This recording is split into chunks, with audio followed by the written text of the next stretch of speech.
What if everything you thought about Barron Trump was wrong? While the world watched his father in the White House, Barron Trump was living a reality few knew about. Behind the walls of his elite college, something was happening that no one expected. A secret unfolding, and a young man on the brink of changing everything. And one night, after a quiet meeting with one of the most powerful professors on campus, Barron made a decision that would shift the course of his life and the world's. From the moment Barron Trump stepped onto the campus of his Ivy League school, whispers followed him. The expectations were high, and so were the assumptions. Many thought he would be arrogant, entitled, just another billionaire's son riding on his father's name.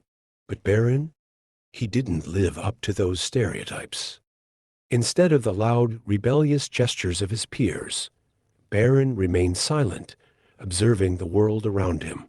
He never threw parties, never flaunted his wealth. Where others were out partying and seeking attention, Barron was in the library, eyes buried in books about economics, power structures, and the leaders who had changed history. He would sit there for hours, scribbling notes, piecing together the puzzles of the past to understand how power and influence really worked. His professors noticed this strange pattern. At first, they were intrigued by his intelligence. After all, not every student in his class was a legacy of such importance. They expected to see either entitlement or rebellion, but Barron only exuded focus and discipline. Some professors tested him, challenging him in lectures, throwing complicated questions and hypothetical scenarios his way.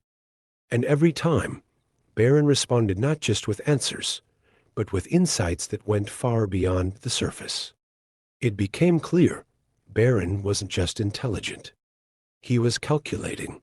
Every word, every gesture seemed like part of a larger plan, a game that only Barron could see, and his professors, though impressed, were unsure of the extent of it. Over time, Barron became a mystery, a silent figure who garnered the respect of some of the brightest minds around him. But while the other students partied and socialized, Barron quietly built his network, not through superficial connections, but through deep intellectual conversations. He was gathering influence, not through charm or the standard tactics, but through understanding the inner workings of power. Everything changed the night Barron was called into a private meeting with one of the most powerful professors on campus. Professor Reed had advised world leaders, shaped global policies, and had been a part of some of the most influential discussions of the century. Barron had heard of him, of course. He was the kind of man you didn't cross, the kind of man who could change the world with a single phone call. When Barron entered the professor's office, the air was thick with tension.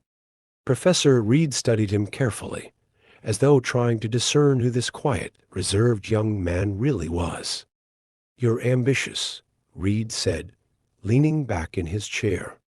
"But ambition without a plan is just noise." Barron didn't flinch. His gaze never wavered from the professor. "Then it's a good thing I have a plan," Barron replied calmly, a glimmer of something deeper in his eyes. Professor Reed smirked, his interest piqued. "Enlighten me." What followed stunned even Reed. Barron began breaking down complex financial systems, political shifts, and technological trends that were years ahead of their time. He spoke with the assurance of someone who had already played out every possible scenario in his mind, someone who wasn't just a student, but a strategist. The professor sat back, processing the flood of information Barron was presenting. Barron wasn't simply analyzing data. He was anticipating the future. When Barron finished, Reed was silent for a moment, and then he chuckled. "You remind me of someone," he said. "Who?" Barron asked, intrigued. "Your father," Reed answered with a smile. Barron's lips curled into a knowing smirk. "No," he said quietly. "My father played the old game. I'm playing the new one." The professor raised an eyebrow. "And what's your next move?" Barron stood up slowly, straightening his suit jacket with a precision that seemed symbolic of his entire existence. To build something that lasts. And with that, he left the room, leaving one of the most powerful minds on campus speechless. By the time Barron reached his second year, something had changed. Professors were no longer testing him, they were watching him. Students weren't gossiping about him, they were following him. Barron's influence had quietly grown, not through traditional channels, but through an organic, grassroots network of thinkers, innovators, and strategists who had come to understand that Barron Trump was more than just the son of a billionaire. It wasn't about being famous or creating buzz. Barron was playing a different game, one that involved building deep connections, fostering loyalty, and creating a future where power didn't come from what you could grab for yourself, but from what you could give to others. By his second year, Barron had assembled a group of powerful minds. Some were students, bright, hungry for change, and full of ideas. Some were professors, thinkers who didn't just teach but created movements. And then there were the outsiders, billionaires, CEOs, and business moguls who operated behind the scenes, moving the world in ways that weren't immediately visible. One evening, in a high-rise office overlooking the city, Barron met with a select group of his network.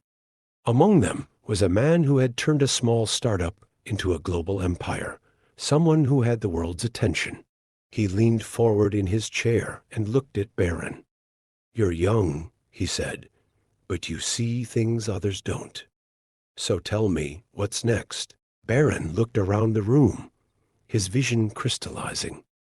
This was the moment, the defining moment where everything he had worked toward was about to come to fruition. His network was strong. His plan was clear. Barron leaned back in his chair, exhaled slowly, and then smirked. "We start with the people no one sees." In the weeks that followed, Barron quietly set his plan into motion. Using his resources, influence, and vast network, he began funneling resources into initiatives that would change the lives of the forgotten, those people who were brilliant, innovative, and capable, but who lacked the resources or opportunities to make their mark on the world. Scholars who couldn't afford tuition were suddenly awarded generous scholarships from anonymous donors. Startups in need of funding received investments from silent benefactors who asked for nothing in return. Tech labs, schools, research programs, whole new industries began to flourish without any recognition. People knew something was happening, but no one knew who was behind it. Barron had made sure of that. Barron didn't want credit. He didn't need it. His goal wasn't fame or recognition. His goal was something much greater, something far more powerful. He was laying the foundation for a new world where influence wasn't about control. It was about helping others rise. Years later, in a university across the country, a young woman sat in a lecture hall, preparing for her final exam. She had once been a waitress, a high school dropout with no hope of ever attending college. But everything changed when a mysterious scholarship had appeared in her name from an anonymous donor. Now, she was about to graduate at the top of her class, poised to make a mark on the world in ways she never thought possible. One day, she received a letter. No name, no return address. Just 6 words written in neat handwriting. "You're meant for bigger things." She stared at the note, puzzled. Who had sent it? How did they know? She never found out. But somewhere, far away, Barron Trump smiled. Because he knew. He knew that real power wasn't about controlling people. It was about giving them the chance to rise and lifting others up. By the time Barron Trump will be graduated from college, he had already changed the course of his life and the world. His influence wasn't confined to the public eye or political arenas. It wasn't about wealth or fame. It was about building something that would last, a legacy rooted in lifting others and changing the world through ideas, not power. Barron had moved ahead. And as the world continued to focus on his father's role in the political landscape, Barron quietly built something more enduring, something that would impact generations to come. Because, in the end, while the world was watching his father, Barron Trump had already moved ahead.